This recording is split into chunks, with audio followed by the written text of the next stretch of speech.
So when someone's Oh, yeah. going into the workplace, would you recommend them to like go in with this skill set and say where they're strong and where they're weak, like where they're going to fail? I mean, maybe not in those words, but absolutely. Yeah. Here's I'm where I'm going actually, to fail bad. you have the confidence of a triple Sagittarius. So you could say that and like people will be like, tell me more.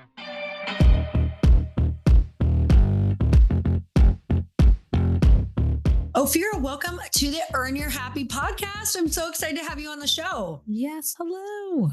Hello. And you just wrote a book. You wrote many books, but you have a recent book out that I'm pretty excited about. And it is called The Astrology Advantage. And why I'm so excited about this one is because it really leans into also people who want to use it to grow their business, to grow their career, to use it in a way that helps them feel more successful in their careers as well. So I'm excited to have you on the show to talk about this because anybody who listens knows that I'm like a huge, Enneagram fan, or anytime we can learn about our strengths, it's really changed my life. And I think one of the biggest things that it's done for me, and I know that it's done for listeners, is it's made you feel a lot more empowered because we kind of can let it be okay that we suck at certain things and really lean into other things. Totally. Absolutely. Oh, well, I'm super Well, excited to have you here. Thank you for coming on. And I would love for you to just share a little bit about your story. I know that we are both fellow Midwestern girls, Michigan girls, and you have built an incredible business based off of something that was not the norm, like especially, even 15, 20 years ago. And now you're all over the place with it, helping people like really understand themselves, write for magazines, all the fun stuff, the celebrity astrologist, which is so exciting as well. But would you tell me kind of like back up to the beginning? Let's go back to Michigan, you and your twin sister, and tell me kind of the beginning roots of like, how does somebody even start to dabble in astrology? yeah. I mean, it was totally by accident for me. I think being a twin all my life, people were always asking, like, what's the difference between you and your sister? How do I tell you apart? So I was always thinking about what made me unique and different and be like, well, no, she does that too. And, you know, but she does it a little bit differently. So I realized it was like how someone does something that makes them unique more so than what they do. Mm, Without realizing it, I was kind of a walking personality test my entire life. interesting. And I also grew up, I like to say, Middle Eastern in the Midwest, which is an interesting position to have at this time in the world, too. So, very much an inclusive, coexisting person just by virtue of growing up in Detroit. Eminem was on 8 Mile Road. I was on 9 Mile Road. So, just 1 mile outside of the city and a very ethnically diverse neighborhood, too. So, my whole life was about like, just really being steeped in people who were from all different backgrounds, but also, and were who they were, but we were all in the same school and, on the same block, but doing us. And so I developed this appreciation for a world where you had to kind of live in different realities. And I went to the University of Michigan, and while there, I stumbled upon astrology. My college boyfriend did my chart for me as a gift. And I didn't realize until I got this 30-page document that explained all these different parts of me that didn't really fit together neatly, that was okay. I didn't realize I had lived my whole life trying to make sense of myself. And then all of a sudden I realized I didn't have to make sense, at least not in the way that I thought. And I'm sure a lot of people can relate to that who are listening. Like, we think, oh, I'm this. No, actually I'm this. No, I'm this. Like, what if you're all of those things? What if those contradictory, complex parts of you all were part of the whole kind of symphony of who you were? So I got such relief out of that at age 21. I wanted to share it with all my friends. So I dove down the rabbit hole of learning astrology while studying art, while working in publishing. We'll get into all of that. But suffice to say, it just became this shortcut and this tool that made it was so shocking. It wasn't even on my radar. And would have, if someone had told me, oh, just the stars make you who you are, I'd be like, yeah, sure. You know, okay, yeah, you want to sell me an elevator pass too? But the way I came upon it and the information in this document was undeniable. You probably felt like that when you read about your Enneagram, right? Mhm. Yeah, that's what I was going to ask you is like what was that moment for you when you were going through that you were like, "Oh, I'm accepting this as truth." Was it because it was so undeniable? Yeah. Well, okay. So I'm a Sagittarius, like you. That's Same. my sun sign. I didn't know there was anything more than just your sign, and I didn't even really know what that was. But I had started to like read little things about it. It's like, oh yeah, that's me. I'm positive, optimistic, entrepreneurial. I love to travel, all those things. But this chart told me that I had a moon, Mercury, Venus, and Mars in Mm. Scorpio, which is very much about learning about the mysteries of things. And then my rising sign, which is the outer me, was in Capricorn, which is very businessy. And that the Scorpio parts of me were very introverted and I love to code computers and do all these nerdy kind of Wow. internal things, yeah, that like Mhm. never were in the Sagittarius I was description. going to say if you told me that, like, and I knew that about you, I'd be like, "Really? Are you sure?" Yeah, yeah, I was Okay. obsessed with puzzles. I do these 5,000 piece puzzles as a kid, Mm. crossword puzzles, learned to code. Yeah, so it explained things that it was like, this is too eerily accurate for it to be a Mm. coincidence. Because I was a nerd and I was working in IT at University of Michigan to pay the bills, I found a little piece of software. This was in the 90s where I could do people's charts for free, and I started testing it out on my friends. I was like, is this really? Because I'm a skeptic, I'm Yeah. scientific. I'm like, let's see if that wasn't just a weird fluke. But time and again, it would be whoa, is someone spying on me? So I had to give it up and be like, whether I have proof of this for whatever, probably someone who, insists that everything has to be scientifically proven. I can't deny that there's something to this. Mhm. Mm.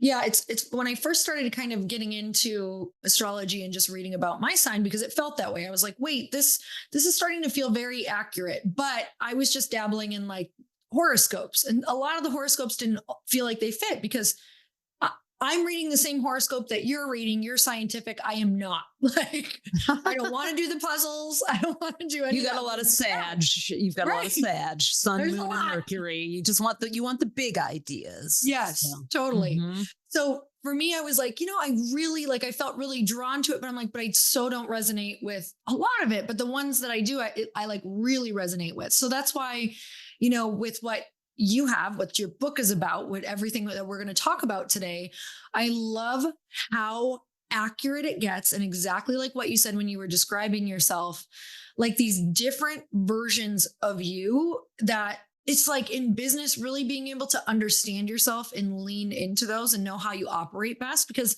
I think Yeah, when we understand these different archetypes that you chat about and really understand ourselves, we're leaking a lot less energy. Like we're not trying to have totally. to be so many different things. Yeah. Okay. So, Michigan girl starting to dabble in astrology with your friends and Yep. you're starting to just see how incredibly clear this is. Are you like, man, I'm loving this. How could I make this a career? Or are you still in dabble phase? Nope, I was in dabble phase. Okay. I had a magazine actually that my sister and I started in college called Hues, Hues. And it was meant to make women's magazines inclusive, cue Mhm. my upbringing in Michigan. So like, let's have more representation in magazines. I Mhm. guess I was a little ahead of my time because it Yeah, was the early for sure. 90s. But we decided to try to make it a national magazine after college, which we did, and we sold it when we were 26 to a larger publishing company. Wow. You go, guys. Yeah, it was You were very way ahead of ambitious, yourself. very ambitious. But Yeah.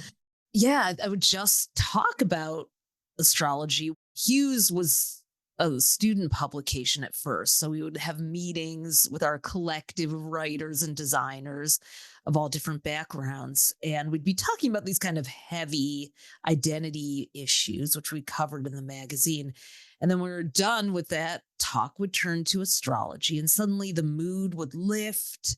All those tensions of our differences in race or gender or whatever would kind of go away and we would just come. It didn't matter if they were a Gemini and someone else was a Scorpio. Like it was just, we were all speaking this common language. Mm, I was just amazed by watching it from like a sociological experiment.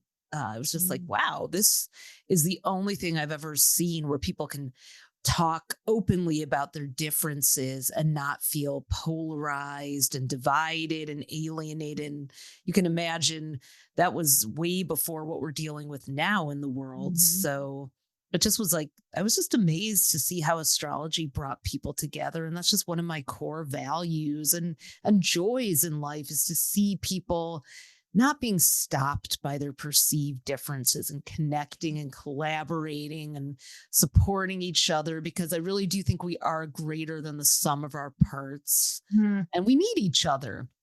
So I'm like, mhm. if it's astrology that brings the people together, then oh, let's just ride the horse that brought us and go with it. And I just followed Totally. it that way. Yeah.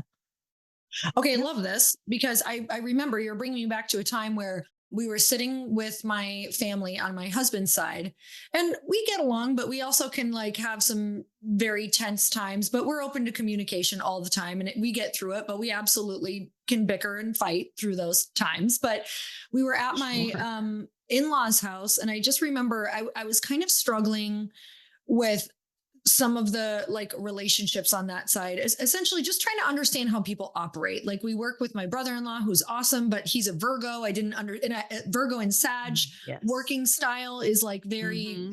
I'm like this idea and I want to do this. And he's like, no, here's why we shouldn't. Like we're always opposing. And then his mom is like that too, just very detailed, needs to like really dig in. And I think what was happening is like you can kind of like butt heads frequently when you don't understand where someone is coming from or why they're operating. And so Got one it. night we were sitting around, we all did like read just, I went on some website, but we were like, let's try to learn about each other. And I remember that was one of the first moments where we all were like in this aha of each other with way more understanding and just like, now I know when you do this or you act like this or say this, even that that's for you needing more information or because this is how you have to be. And so I love Exactly. exactly what you said. Like it just is such a uniter of people. So Mhm. for so many reasons. So you guys get really, really in depth in it, not only in your book, but on your website. You have some really cool stuff we're going to chat about because you have an IM system that you had put me through and sent to me, like my Yeah. chart. And it's like easy. I got to go through it quickly, but also it's very in depth while it's still like you can read it. It's not 47 pages and I'm over it because I'm Sagittarius. So Yes. Exactly. but with that, let's dive into some of the archetypes that you guys chat Mhm. about. Absolutely. So, with our new book, The Astrology Advantage, we got to bring a tool out, a shortcut from astrology that isn't talked about that much. And it's called the dominance in the chart. Mm, Basically, when you do a birth chart, as I was explaining before, you're more than just your zodiac sign or your sun mm, sign. You've got the planets, you've got the rising sign, the moon, and then 2 points that a lot of astrologers use called the north and south nodes that are also known as the destiny points. So mm, there's 13 factors that would be in most astrology charts. So it's too much. It's too much for people. So that was the shame to me always about astrology. I was like, yeah. God, I mean, all you need is your time, date, and place of birth. You don't have to take some 70 question quiz, which I did do to find out that I was an Enneagram 3 shocker. But overachiever much, but still, I Yes. was like, I'll be an overachiever, but the rest of the world, maybe not so much. So, how can I make this easy? So, Mm, we decided to work with the dominance in the charts. So, what you can do is look at all 13 points and count up how many are in fire, earth, air, or water mm, signs. And then the zodiac is also divided into three what are called qualities. Those are based on the seasons. They're called mm, cardinal signs, fixed signs, and mutable signs. too much astro jargon. So we renamed them Innovator, Authority, and Mm, Maven to capture their flavor. So these are really the psychological drivers, the triggers. Like I said earlier, how we do things, not just what we do, makes mm, all the difference. So if your chart, if those 13 planets and placements are mostly in Aries, Cancer, Libra, or Capricorn, those are the cardinal signs that start every season, then you're an innovator, meaning because you have an energy of seasons starting, you are a pioneer, a trailblazer, a visionary. We should mm. tell people you can go now to astrostyle.com/quiz and put in your time, date, and place of birth, find out which one you are right away or the composition of them. So You guys um, can pause and literally do that right now so you can do enjoy that. the rest of your conversation. Yes. Yes, exactly. You'll have three numbers. I'm an innovator. I'm 643, which means, and you're an innovator too, Lori. So six of my planets are in these trailblazing starter signs. As you can see, I started a magazine. I did all these kind of ahead of my time things. And I wish I knew that at the time because I didn't. I didn't know that about myself. And I thought, again, I would always think there was something wrong with me rather than, oh, that's the way I do things. And then Mm, I'm four of the authority. So the authority signs are the ones in the middle of every season. They're the sustainers, the builders, the producers. So if you're an authority or high on authority planets, like five or more, then you are someone who really likes responsibility. The mm, innovator will kick it off and then they'll give it to the authority who will build it into something or project manage it to make sure that it gets, planned and produced, make sure that the seed the innovator planted actually gets to grow roots mm, and bloom. So, mm, and then the mavens are the ones at the end of every season. That's Gemini, Virgo, Sagittarius, and Pisces. So they're kind of the transition team. They're the ones who then I call them the marketing team actually, mm, because an innovator can start something, an authority can build it, but everybody has to find out about it too for it to really take flight. So the mavens are the messengers. They're the ones who go and buzz about everything. Oh my God, you got to take this quiz. You got to read this book. You got to listen to this podcast, this TED talk. They gather people. They bring community together. So you have an interesting spread because you're almost even. Sometimes people can be even on two of them, but you're an innovator, but you're 544. So you probably, mm. I mean, you dabble in well in all of them, which is probably why you know, I mean, I think podcasting is great because you get to, share your cutting edge ideas, but also talk to people, but do something innovative, bring the expertise of the authority world in. And you were dominant in fire and air. So you're a fire air innovator. There's actually 84 possible combinations of the I am and the elements. So you're a fire air innovator, the maverick, an independent and unconventional rule breaker who blazes new trails and lives on their own terms. That Mm. does sound like you. Yes.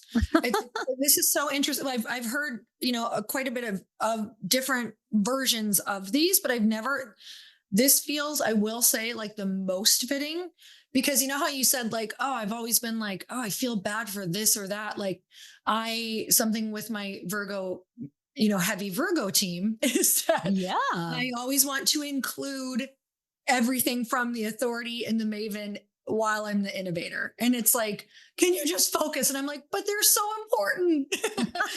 Oh, So, innovators do not focus well. That's why we have authorities and sometimes mavens. Mavens can also distract us as much as they can focus us, but they'll organize us too. Your yeah. job is really to come with the big ideas. And I had a joke that innovators should have a bumper sticker that says, "I'm not procrastinating, I'm downloading," because as an innovator, the idea starts to come to you and it's already out of your mouth before it's fully formed in your head. So I'm sure those meetings with your team are equally exciting and frustrating for them because they're like, how's she going to pivot out of left field today, or what new idea is she going to bring? But then it's also like, ooh, how exciting. We're pivoting onto this. Like innovators don't waste time if something isn't working. We're like, all right, moving on. I got 10 more ideas where that came from. Oh my gosh, I always joke for anybody who understands this. I feel like I do feel like I attract a lot of my personality type on here. So it's like I am such Yeah. a fast start. But then if I don't have an integrator or like what would that Yeah. be? Like an authority An or, authority. I have an yeah, authority. I have two authority integrators on my team, and yeah, they're in the inbox. They're doing the customer service. I do totally. to tinker with stuff and do stuff myself, but they make sure like, oh, hey, you forgot to finish this piece of it when you Yeah. got distracted. I mean, this is so me. And it's I'm such a fast start, but if I don't have those innovators, a fast quit. Like Yep. I need that integrator and that person who's going to ground that idea. Okay. So let's kind of talk about some ways to support yourself around when you're an innovator as a lead, an authority as a lead, and a maven as a lead. So let's kind of start with that innovator. Yeah. Like you said, what are ways in our life, in our business, like what are the upsides and then what are the downsides and how we can support ourselves as an innovator? Yeah, I love that question. So, innovators forget to eat, forget to take breaks, forget to be in our bodies because Mm, we get caught up, swept away by the muse, by a big idea. We really can do 10 times more than most people because time is very elastic for innovators. Like, mm, so how are you going to do that? How are you going to skip? Don't worry, I've got it. I can do 10 hours in one if I need to. The problem for innovators is when they like, okay, say your company grows to a certain point and you start to staff up, or you sell your company to a larger business. And then all of a sudden you have to start to follow rules and timelines and mm. make sure that you don't do that to yourself, because there's Yeah, nothing, it'll kill the innovator spirit. But do set up systems so that your integrator can make sure the rest of the team is running. And innovators also need to spread out a lot. They don't like to sit in one place. We have a chapter in the Astrology Advantage about the ideal workspace layout for every IAM. And oh, for that's so good. yeah, innovators, we call you the satellite. So you have one desk that you never sit at, that you feel guilty about because you spent a lot of money on it, probably.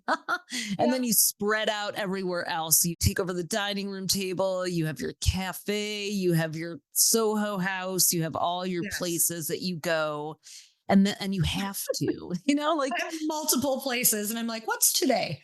right. Yes. Right. You're like a vagabond when it comes to but that's what keeps you productive. You need that Mm, variety, that discovery, that kind of like to mhm. be around other people. You should not ever be around people who are doubting you. If you need feedback and you want to kind of like, market test your ideas as an innovator, just wait till you're at a certain point. They have to, Mm, it's good to not just launch something innovator style, but also don't let someone kill the dream too early. So totally. Okay. I yeah. feel that. Mm, Yeah.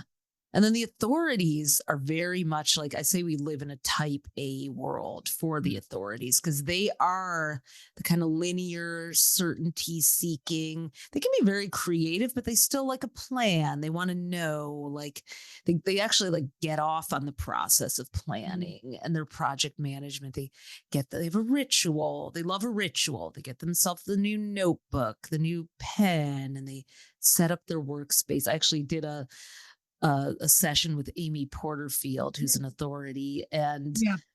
she was looking at the workspace for the authority is what I call the fortress. They need to separate work and play. They have their station, their command center, and very bare bones desk, and then they leave their office area to eat, to do that. Whereas the innovator and the maven are like having the al desco meals all the time. But the Mhm. authority is very like there's a separation of everything. So Mm. yeah, Amy was laughing. She's like, I'm sitting at this bare desk and I have nothing in my office except for a framed copy of my New York Times bestseller. So but they're really big on their achievements. And while innovators love the future, authorities love the past because Mm. not because they're stuck in the past, so they can get that way, but they love like I did this and then I did this. I got my bachelor's, then I got my master's, then I got my PhD. I did my 200 hours of yoga teacher training. I did this certification. So they really value knowledge, kind of building upon more knowledge and Mm. all their credentials. So as leaders, they're very trustworthy and people really look to them as authorities. So no cutting corners, no fudging things unless you want to lose your entire credibility. But they can also be a little stagnant. They can have loss aversion. They can get Mm. stuck and not evolve. So we all need each other in the IM Mm. system to get out of Mm. our own way. And then the mavens, lastly, they're the fun ones. They're the eternally youthful, communicative, collaborative. They can get very in their heads, especially if they have a lot of Gemini or Virgo for their maven planets. Now, what's funny is that you and I are Sagittarius, but Mhm. we're both lowest on Maven. Sagittarius is a Maven sign, but we're innovators. So you may find this if you're listening, that you do the quiz and you're dominant in one of the IMs that's nothing like your zodiac sign. And that's what I Mm. love about this system. It's like it really captures the essence of you. So the Maven way of doing things is very like they're sometimes unappreciated as leaders because they prioritize fun and community rather than just getting things done. And they're usually right, but they get yelled at until it's the final stretch and they've created this perfect event and everyone's like, oh, you really brought it home. But they can be like the misbehaving children in class sometimes. We joke about the maven mess because they can make piles. They're always doing a million different things at once. They don't like to choose. They're multi hyphenates. So they really need to have different stations, almost like a prep cook or a science lab where you lay out your various things. But, you Mm. know, if you are married to a maven or live with a maven, you may have risked a broken bone with one by almost tripping over their Amazon Prime boxes and piles. That would be tough for me. That would be tough for It me. would be. It would I'm be. not a piles person. No. Something's Nope. telling me maybe my husband might have some of that. Some He of might that be a in him. maven. A lot of innovators end up marrying mavens because they listen to our ideas and are Mm. fascinated by what we have to say. But then they drive us crazy because they always need to be interacting. And we're like, I need some space. I need to just be left alone now with Yeah. my ideas. Uh-huh. Okay, so how can maybe we go back through again and just say, what have you found? You're an innovator and we can go through each sign, but what have you found has been like one of the biggest ways to support yourself as an innovator? Do you like make people take this test and you're like, okay, I need to make sure I have this person around me? Like, what are the things that you've done in your career? Maybe share a time where you didn't feel supported prior to this knowledge. And then Oh, yeah. after, what did you do? I want to take a minute to tell you about Found. Most of you are business owners who listen to this podcast. And imagine if you no longer needed 5 separate apps for your business bank account, your expense tracking, your invoicing, your contractor payments, and your tax planning. And now there's one that does it all, and that is Found. Found is business banking designed for small business owners just like you. I love the automatic expense tracking because I am horrible at saving receipts, especially while I'm traveling and keeping track of my bank statements. You guys, there are so many awesome testimonials about Found. And Trustpilot says, I've never seen an app for freelancers, contractors, and business owners that has everything they need with such automation. So you can try Found for free at found.com/earn, and you can sign up for Found for free today at found.com/earned. That's FOUND.com/earn. Found is a financial technology company, not a bank. Banking services are provided by Piermont Bank, member FDIC. Found's score features are free. They also offer an optional paid product, Found Plus. You guys, let's get back to the show. I'm interrupting the show to ask you a question. Have you ever wanted to launch or upgrade your own online store? Well, you can do it right now for just $1. This podcast episode is brought to you by Shopify, the #1 e-commerce platform for all businesses.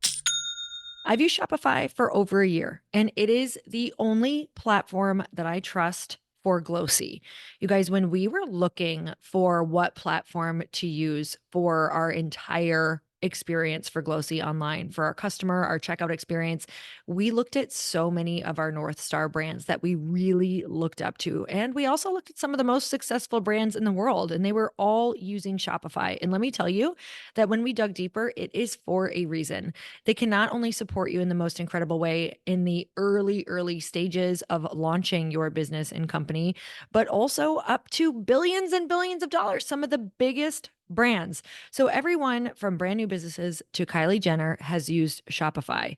So, Shopify can support all sizes of businesses and the big goals you have for yours. I definitely like the fact that I am in good company with billion-dollar brands using the same e-commerce platform. Literally millions of businesses like mine trust Shopify to manage their online stores.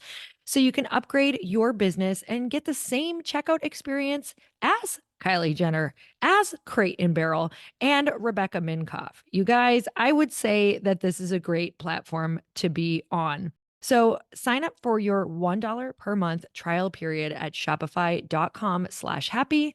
That's all lowercase. Go to shopify.com/happy to upgrade your selling today. Shopify.com/happy. Hey, podcast lovers, I'm going to tell you about another podcast. Starting a business can feel really hard, and growing a business can be even harder. Like, how do you talk about your products without sounding salesy? How can you maintain the quality of your products as you scale? And how do you know if you're actually ready for the next step? Well, there's a great podcast that can help you with all of that, and it is called This is Small Business. There's a recent episode called From Concept to Reality, Building and Validating Your Business Idea, and it talks all about this. So if you're stuck in the ideation phase, you'll learn how to come up with and evaluate your ideas, decide if they're worth pursuing, and what it takes to turn them into successful businesses. And host Andrea Marquez is joined by none other than Ray Phillip, the CEO of Soapbox, who shares his own entrepreneurial journey, which includes a feature on Shark Tank, and Morgan DuBois, the founder and CEO of Blavity. So, this episode has some great advice that'll give you the confidence to start or keep building your business. You can go listen right now. This is Small Business answers so many of these kinds of questions that we all have. Whether you're dreaming of starting your business, looking to take a part-time side hustle on full-time, or maybe you're a few years in and you're ready to grow. This show covers it all, like tips to accelerate small business growth, how to build your marketing strategy, and tons more. Learn more about how to start and grow your small business. Check out This is Small Business, an original podcast from Amazon on your favorite podcast app. And big thanks to This is Small Business for sponsoring the show. Yeah, absolutely. I didn't have this knowledge when I moved to New York City. So I've never worked full time for anyone for more than 9 months of my life. Oh, wow. Yeah. Yeah, it's like the time it would take to have a baby. But a couple of those 9-month stints, I wish I had understood being an innovator. Now, one of them was at a .com in 2099. I got to be full innovator, free range, because there was no structure. I thrived. But the first job that I took to get to New York City was at a magazine. It was at Ms. Magazine. And it was, which was great. Gloria Steinem personally had me come and, she wanted a young, at the time, person to come and bring the next generation voice in, which was perfect for an innovator. Yeah. But I got there, and the office was very traditional publishing, no frills, the gray cubicle-y kind of furniture, Office Max furniture. There was, you had to be in at a certain time, and like it was frowned upon if you left. Yeah, it was soul crushing for me as an innovator. Yes. I used to sneak off to the little freelancers room, and that's how I got my first astrology column, because I did a reading. I would do little informal readings for one of the freelancers who ended up at Teen People magazine and gave me an astrology column, which Oh led my to gosh. my whole career. That's amazing. Just I want to note right there, like by you sticking to being you, even though there were rules, I'm sure, against that Yeah. potentially, Yep. you landed where you were supposed to be, which is Yep. great. Yeah. Okay. Yep. Continue. Yeah, no, totally. I mean, it was exactly Mhm. that. It was but I would want to like, I'd wake up in the morning. I lived in Brooklyn and the office was in Manhattan. So I'd have to, shower, get dressed, take a train. But as an innovator, like I am in my creative zone when I have my first cup of coffee, don't stop anything. I just like the ideas start flowing. You can probably relate to this. So Mhm.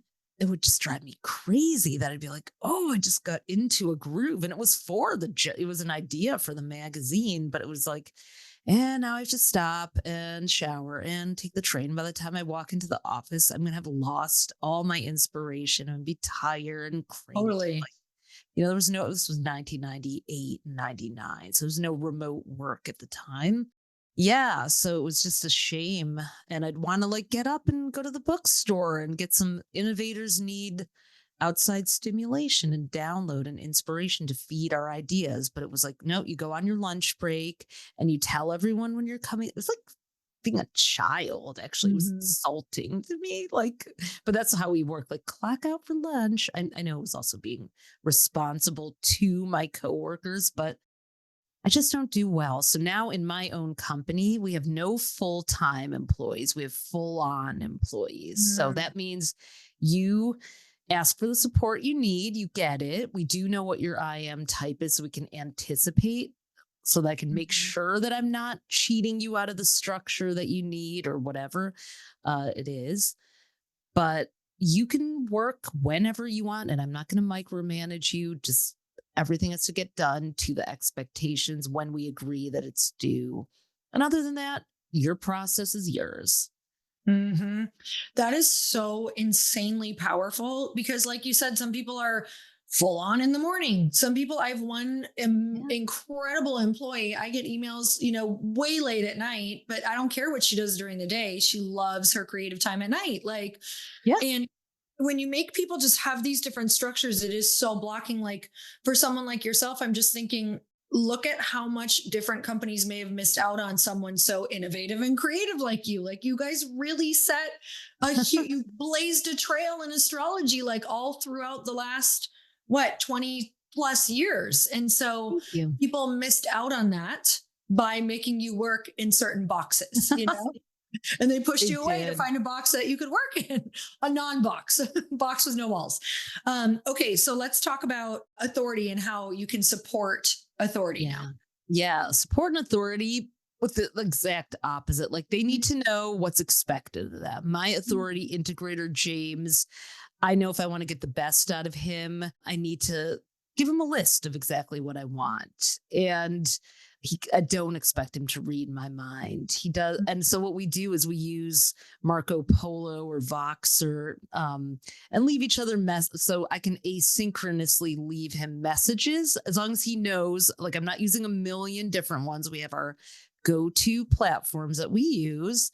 And I know that like if I have an idea at 2 a.m. or something, I will leave it on there. And we have our ways of confirming. There's some seasons, usually like when it's cold outside and I'm more sedentary, where we'll meet during at a certain time every day. But Mhm. it's gotten harder and harder as I've grown. So I'm always having to make sure for the authority people on my team that I'm giving them enough advance. Sometimes it's like, let's check in at the end of the day and make your agenda for tomorrow. Mhm. So we use Loom and do screen recordings. Authorities need confirmation. They will not proceed to the next step until whoever is doing the sign off on what their accountabilities are says green light. They will stop at the yellow light, Mhm. They'll even stop at a green that's about to turn yellow. So, and Okay, it this might is look, making a yeah, lot of.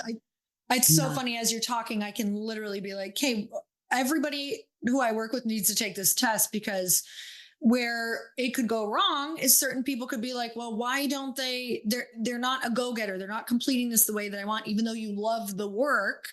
Maybe you're yes, just not loving that you might need someone on your team who takes more authority. More authority and more initiative. So they More actually, initiative. Yes. they need to be empowered with the authority to take the initiative. That's the caveat. When they know what their turf is, they will do it, but only when it's like, hey, you are in charge of this now. And then they do awesome. But like I was coaching someone who is running a sales team, and she's like, I've got this go-getter 25-year-old authority, and I just need her to like start doing outreach. I'm like, she's probably not going to. You may have to get the leads for her.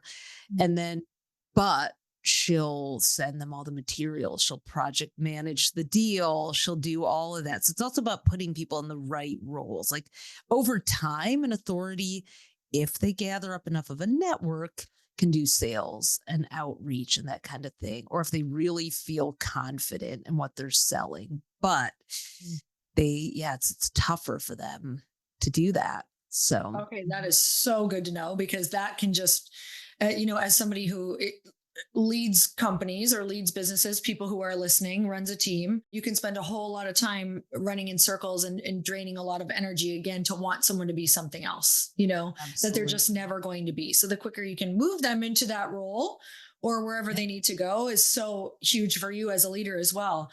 Okay, Maven, how are they best supported?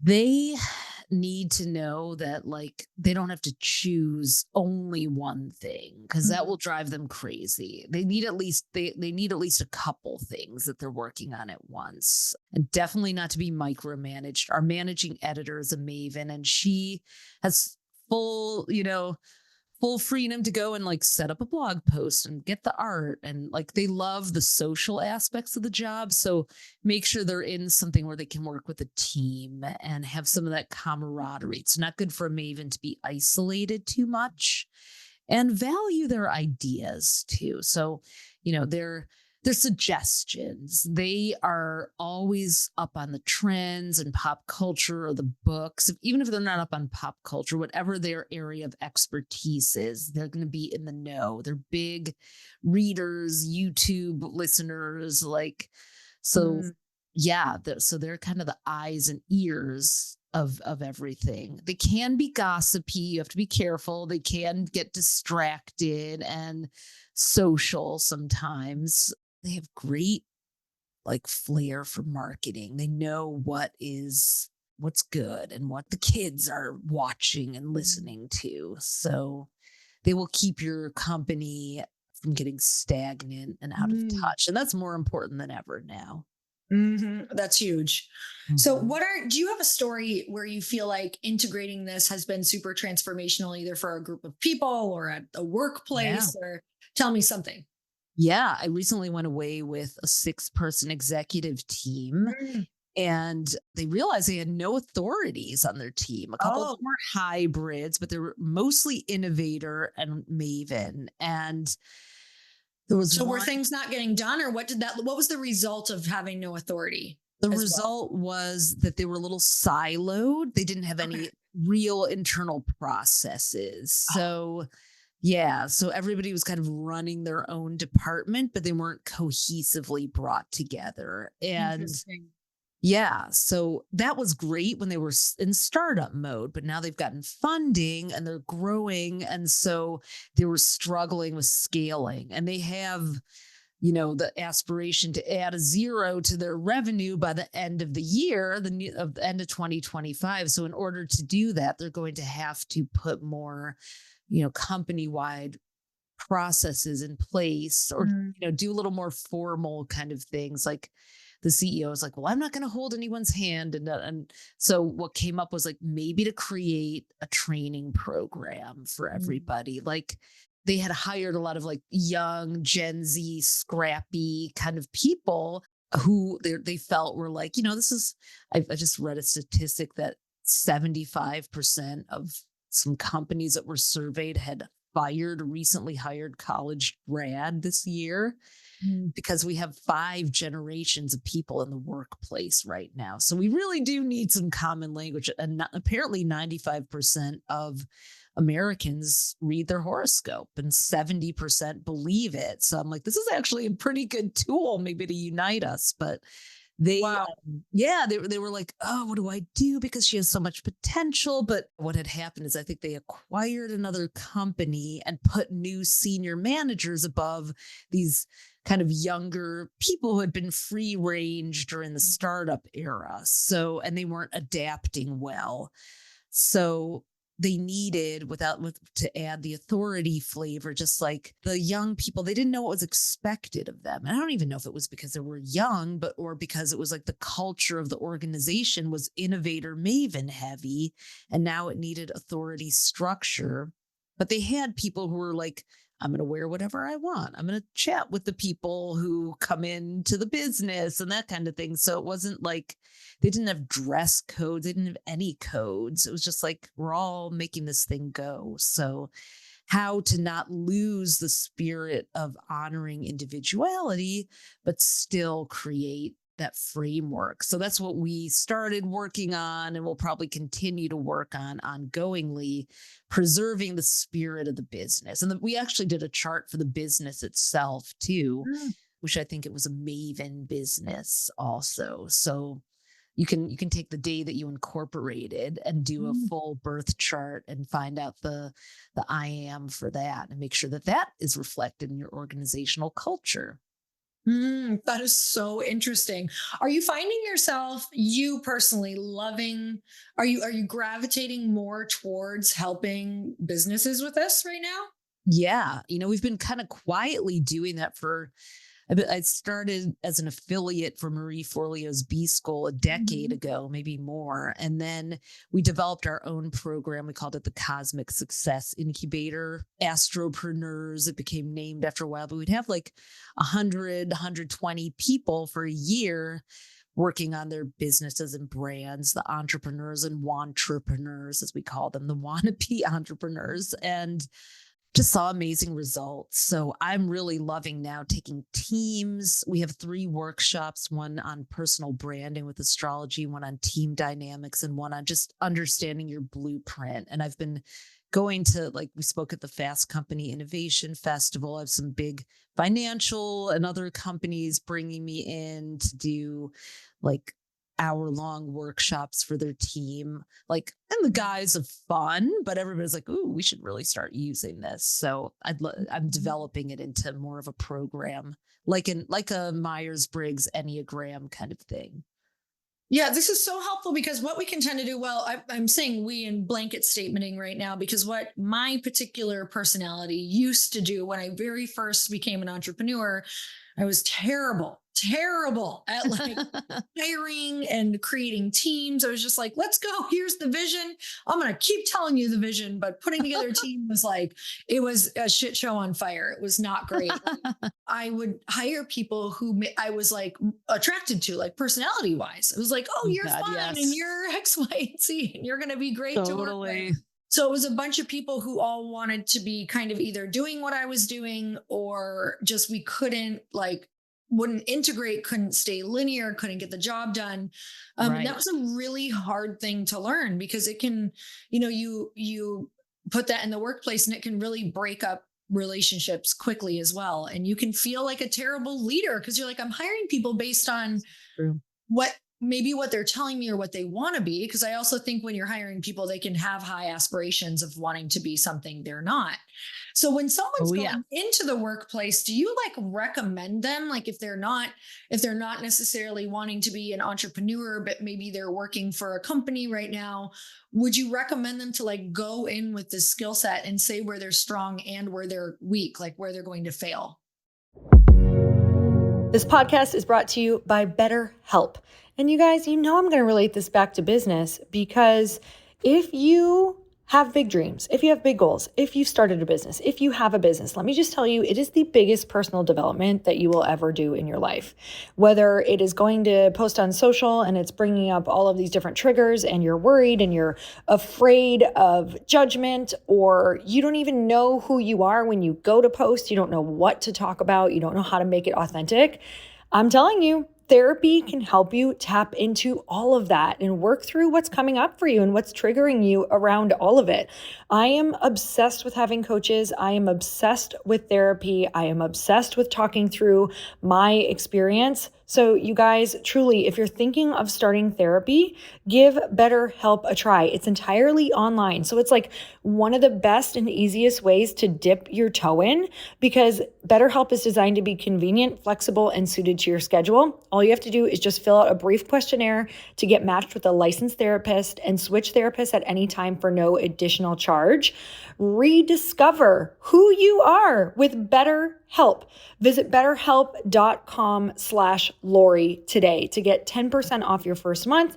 That's BetterHelp, HELP.com/Lori.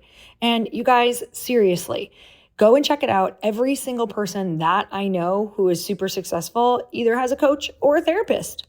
All right, let's get back to the show. I mean, maybe not in those words, but absolutely. I'm actually fail bad. Yeah. I mean, Oh, I think you I have hear the something like confidence that. I of don't a know. you have the confidence of a triple Sagittarius. So you could say that and like people would be like, tell me more. But Yeah, I didn't think that was wrong. I'm like, here's what I'm going to say. Here's where we're going to win. I would be like, if you want to get the best out of me, here's how I thrive. I was actually just coaching a 31-year-old relative on this who's moving into like a tech startup for the first time, and so helping her with her onboarding and hiring process and like what to say. She's an innovator too. So it's actually been really fun to use it for, I don't like those generational divides. I know that when I was 20, I was as much of an entitled jerk as everybody else is when they're 20. I thought I knew everything and I didn't. And I needed that guidance, and we all do. And I think when you're going into a situation, just say, look, this is what I'm really strong in. And yes, I may ask for support around this, or you may see me doing a little bit of, I think as long as you go in, like, I'm so self-aware that I have coping tools that I'm coming with because my overall intention is to be so amazing that I contribute something awesome to your company and help take it to the next level. If the person who hires you knows that that's why you're talking about that versus like being an entitled snowflake or whatever they call people, then they're going to be like, great, awesome. Mm-hmm. I love that. What's been one of the most like surprising things with, maybe because you've been in this for a long time, but with this book this time around, like what's been one of the big things that's come out of this particular piece of creativity that you've done, like this book? Just how many people in the professional and business world, like, I was like, oh gosh, this is going to be, I love a challenge as an innovator. So like, let's just bring this into the business world. And while there are people who like to consider themselves dyed-in-the-wool skeptics, they're really cynics, not skeptics. 99% of the people are like, as soon as it makes sense to them, are like, this is awesome. Why haven't I heard about this before? Why haven't I been using this? And I'm just, to me, I'm looking at it as a creative challenge and opportunity to go, yes, I understand the conceptions about astrology that are out there, and you're missing out on the best kept secret. This is a shortcut. Why wouldn't you use it? And just, it's a tool. It's not a rule. It's not a belief system. It's just like, the Enneagram is rooted in spirituality. Each of the 9 types is associated with one of the planets. It's no less woo-woo than astrology is, but nobody knows that. We forgot about that. The Myers-Briggs methodology was created by a mother and a daughter from Michigan, from Lansing, Michigan. Did you know this? Look at us. No, look at us go. Not to recommend someone else's book on this, but there's a book. It's, oh God, what it's called, The Personality Brokers. It was a mother who homeschooled her daughter. She became obsessed with Carl Jung, so much so that she first started writing erotic fiction about him and then developed Myers-Briggs based on his work after like exchanging letters with him and maybe even showing him her smut stories there. So, That is fascinating. Personality test or someone's Okay. your corporate personality test is, someone's kink from the 19th century. Okay. So Look at that. So there you go. We can just wipe all that away, all the thoughts around that. saying.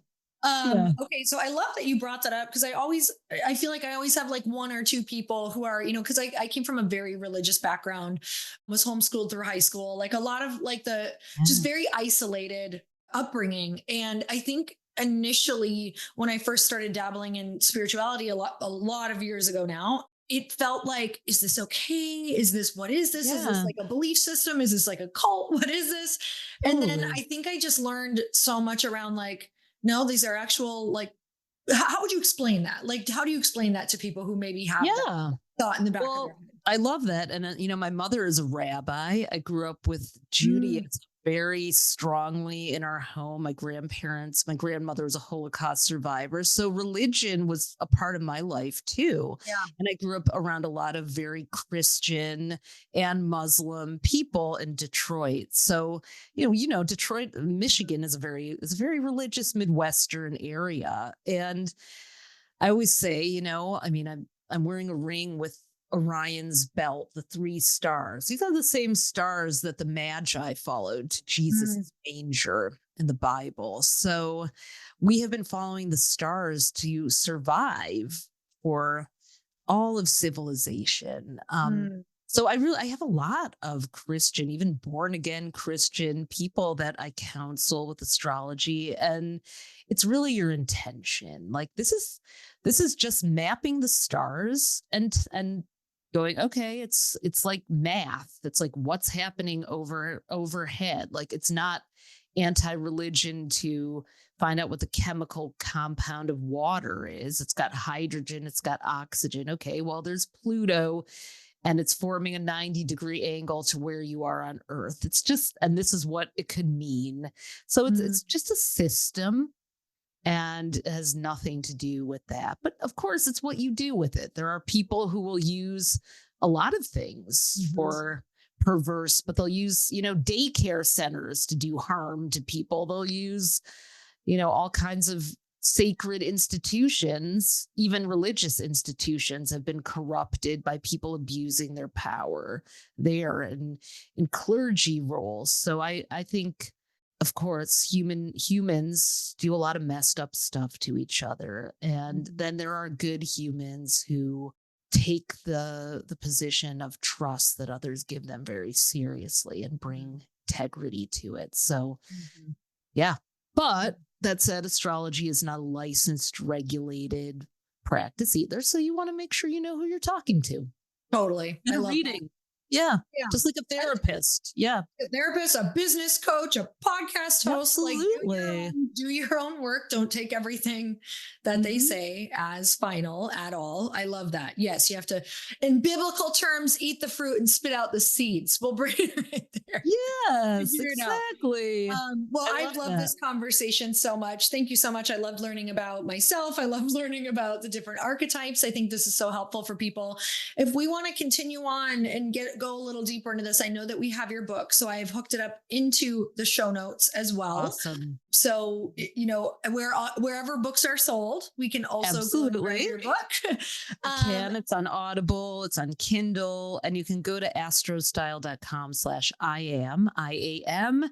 And we have a whole little micro site there where you can learn more. You can do the quiz and get additional resources. But the book is the deep dive and into every part of your life. Okay, love this. Yeah, like the quiz just kind of perked me up to want to learn more. So Yes, a we'll good make route sure you to get a book if you haven't gotten one, and you for can sure. read all about your team, your partner, your like family members. It's so comprehensive.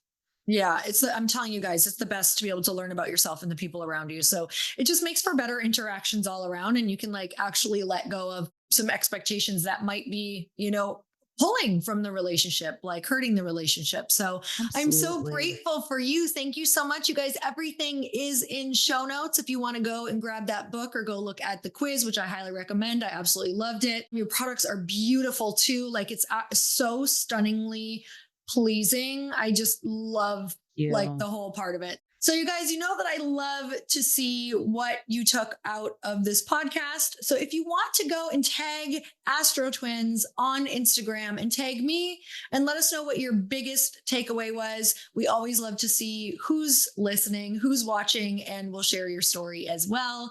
And until next time, everyone, earn your happy. Bye-bye.